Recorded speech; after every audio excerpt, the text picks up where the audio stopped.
Ciao a tutti, io sono Sara e benvenuti nel mio canale. Quello di oggi è un video che mi avete richiesto in tanti e spero che sarà utile a chiunque di voi voglia iniziare a creare cartamodelli. Infatti oggi vi mostrerò come aggiungere la vestibilità ai cartamodelli. Vedremo in particolare quanti centimetri di vestibilità aggiungere in base sia alle categorie di capo d'abbigliamento che state creando, sia all'elasticità del tessuto che scegliete.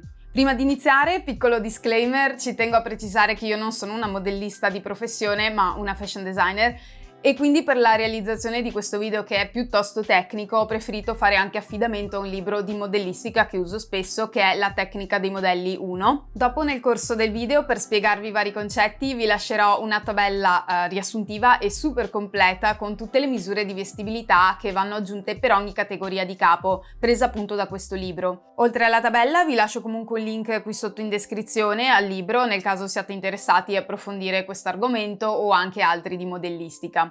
Ultima cosa, prima di iniziare, se non l'avete ancora fatto vi invito ad iscrivervi al canale e attivare la campanella, non costa nulla e in questo modo non vi perderete i prossimi video. Seguitemi anche su Instagram, dove pubblico, oltre agli annunci dei video che faccio su YouTube, anche vari disegni che pubblico esternamente al canale. Bene, direi che possiamo iniziare. Innanzitutto, che cos'è la vestibilità? Quando parliamo di vestibilità ci riferiamo a una misura che viene aggiunta in più al cartamodello per fare in modo che il capo sia un po' più comodo quando lo indossiamo e che non sia troppo aderente al corpo. E per capire quanti centimetri in più dobbiamo aggiungere al cartamodello, la domanda che dobbiamo farci è: quanto questo capo che stiamo realizzando si discosta dal corpo in termini di circonferenza? Chiaramente in generale ci sono dei capi che devono stare più aderenti al corpo e altri meno. Tutto l'intimo tendenzialmente sta aderente al corpo, poi ci sono pantaloni e abiti che possono essere sempre aderenti al corpo ma sicuramente meno dell'intimo.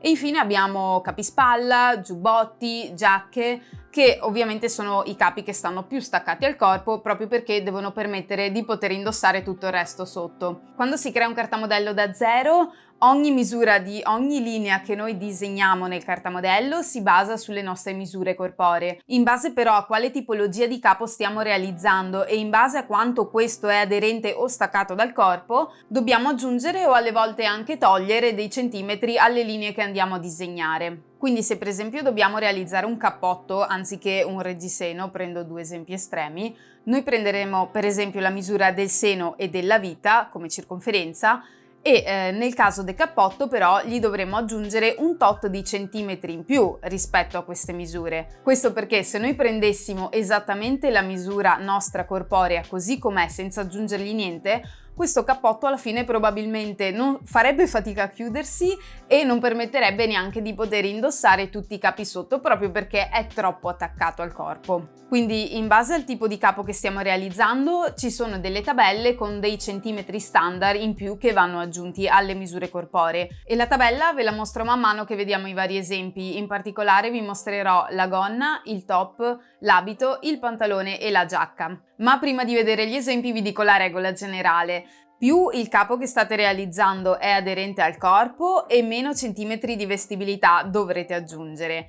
Più il tessuto è elastico e meno centimetri di vestibilità dovrete aggiungere. So che può sembrare difficile, ma non vi preoccupate che vi faccio vedere vari esempi e alla fine sarà tutto chiarissimo. Vi volevo fare prima di tutto un esempio pratico di come ho utilizzato io la vestibilità in uno dei video che ho già realizzato, che era quello del cartamodello della gonna base. Vi lascio il video qui sopra e sotto in descrizione se non lo avete visto. La primissima cosa che ho tracciato è un rettangolo ABCD, che è diciamo la griglia in cui ho iscritto poi tutto il cartamodello davanti e dietro della gonna base. E come vi dicevo nel video, il lato superiore di questo rettangolo, cioè il lato AD, deve corrispondere alla misura della circonferenza bacino più 2 cm di vestibilità, il tutto diviso 2. Questi 2 cm di vestibilità mi permettono di avere una gonna poi che non è estremamente aderente nei fianchi, cosa che risulterebbe ovviamente assai scomoda, ma mi permettono invece quel minimo di movimento e comfort necessari per poterla indossare. E ho scelto di aggiungere 2 cm in base a questa tabella che, come vedete, mi mostra tutte le categorie di capi e tutte le misure in centimetri da aggiungere nei vari casi. Tornando alla gonna, per i capi di abbigliamento che vengono indossati appena sopra l'intimo si usano le misure della seconda colonna, alle volte anche terza, dipende che capo state facendo.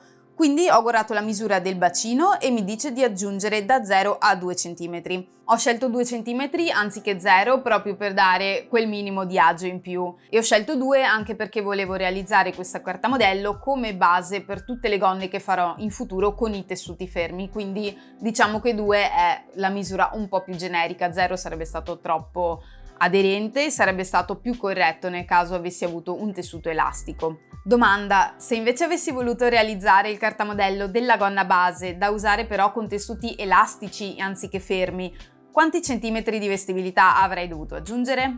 Ecco, questo è un punto interessante perché se avessi tenuto lo stesso cartamodello di prima anche con i tessuti elastici, il risultato sarebbe stato una gonna che quasi mi cadeva, una gonna che sarebbe stata troppo larga. I tessuti elastici per loro natura cedono e si adattano al corpo proprio allargandosi, strecciandosi. Questo significa che se vogliamo che la nostra gonna fatta in tessuto elastico non cada, stia su, avvolga bene il corpo, anziché aggiungere 2 cm dobbiamo toglierne da 0 a 2. E faccio una piccola precisazione però, ne tolgo 2 se ho un tessuto particolarmente elastico, tipo una felpa o un jersey. Se invece ho un tessuto che è poco elastico, semplicemente non ne aggiungo e neanche ne tolgo, una via di mezzo. Una cosa che vorrei precisare è che ha senso parlare di centimetri di vestibilità da aggiungere o da togliere quando si realizzano le basi dei cartamodelli e poi semplicemente scegliete la base giusta con la vestibilità giusta in base al tipo di capo che dovete realizzare. Per spiegarvi questo concetto vorrei mostrarvi 3 top, uno che è molto aderente e anche elastico, uno aderente ma con un tessuto non elastico e infine uno ampio, anche questo con un tessuto non elastico. Per realizzare il top aderente elastico devo partire dal cartamodello base pensato per tessuti elastici che tendenzialmente non ha le pens e come misure di vestibilità utilizza le misure della prima colonna della tabella.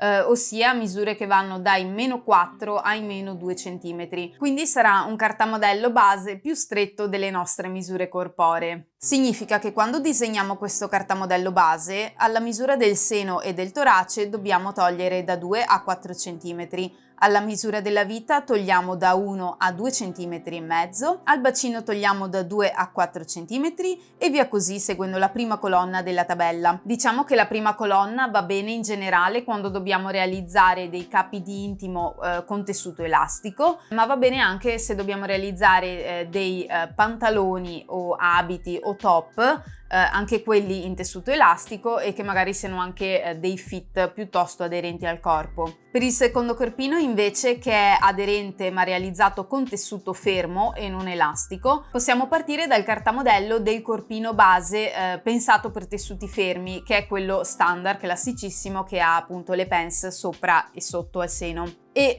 questo cartamodello di questo corpino base deve essere realizzato seguendo le misure della seconda colonna, ossia aggiungendo da 0 a 2 cm. Anche qui seguite la seconda colonna per sapere esattamente quanto aggiungere per ogni singola misura corporea. Per il terzo corpino non è che se ha tanto volume ed è ampio dovete aggiungere una cosa tipo 20 cm, assolutamente no.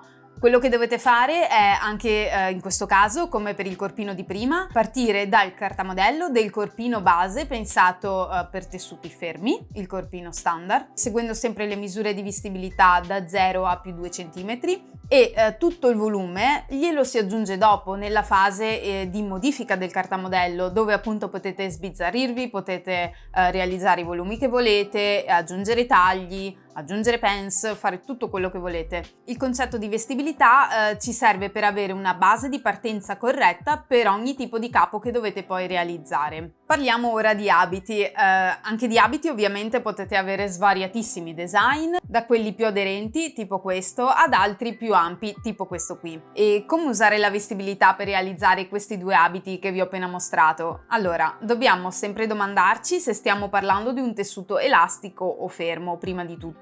Il primo di due è un abito molto aderente che sembra realizzato con un tessuto elastico, il secondo invece è un abito molto ampio realizzato in tessuto fermo. Partiamo Partiamo dall'abito ampio, che è più semplice. Per farlo dobbiamo realizzare la base del cartamodello dell'abito standard, quello per tessuti fermi, che è quello praticamente dell'abito a tubino, a vederlo, e per farlo utilizziamo le misure della terza colonna di vestibilità, dove sono inseriti in realtà anche camicie e gilet. Come vedete, questa terza colonna ha misure piuttosto ampie che vanno dai 4 agli 8 cm da aggiungere per esempio nella circonferenza seno. Io direi che se dovete fare un gilet considerate 8 cm, per una camicia tenetevi sui 6 e per un abito sui 4 cm in più. Per realizzare l'abito aderente elastico vi consiglio di crearvi una base per abiti realizzati con tessuti elastici che di solito non presentano le pens, e per farlo utilizzate le colonne 1 e 2 della tabella di prima, nel senso che se avete un tessuto tanto elastico potete anche togliere per esempio a livello seno 2 cm.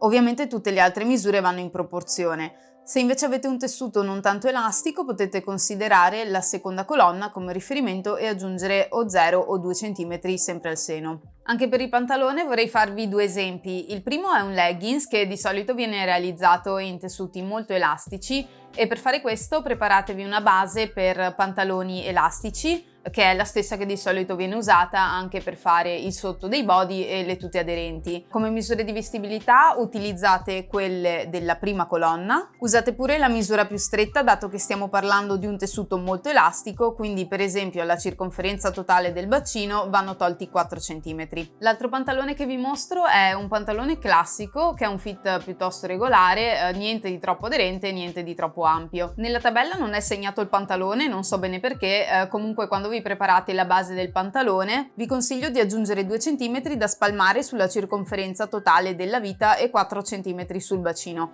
Quindi circa siamo sulle misure della terza colonna. Ultima categoria di capi che vorrei spiegarvi sono le giacche da donna, le giacchettine eleganti e i blazer per capirci. Per fare queste due giacche vi consiglio di realizzare un cartamodello base della giacca donna utilizzando le misure di vestibilità delle colonne 4 e 5. Diciamo che la colonna 4 sarebbe per le giacche più sagomate, più aderenti, mentre la 5 per le giacche un po' più morbide. Nel dubbio, per non fare troppi cartamodelli base, potete prepararne uno che fa riferimento alla colonna 4 ma alle misure più ampie, quindi circonferenza seno più 12 e poi tutte le altre misure di conseguenza. Bene, direi che per questo video è tutto, spero che sia stato tutto chiaro. Nel caso, se avete dei dubbi scrivetemi pure nei commenti qui sotto, e se c'è anche qualche altro argomento che vi piacerebbe approfondire accetto suggerimenti, quindi scrivetemi anche quello qui sotto. Io spero che questo video vi sia stato utile, se sì lasciate un mi piace e non dimenticatevi di iscrivervi al canale. Ci vediamo al prossimo video, ciao ciao!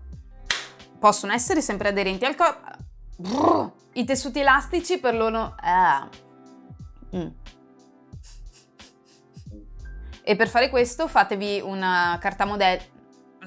Vestibilità nella giacca.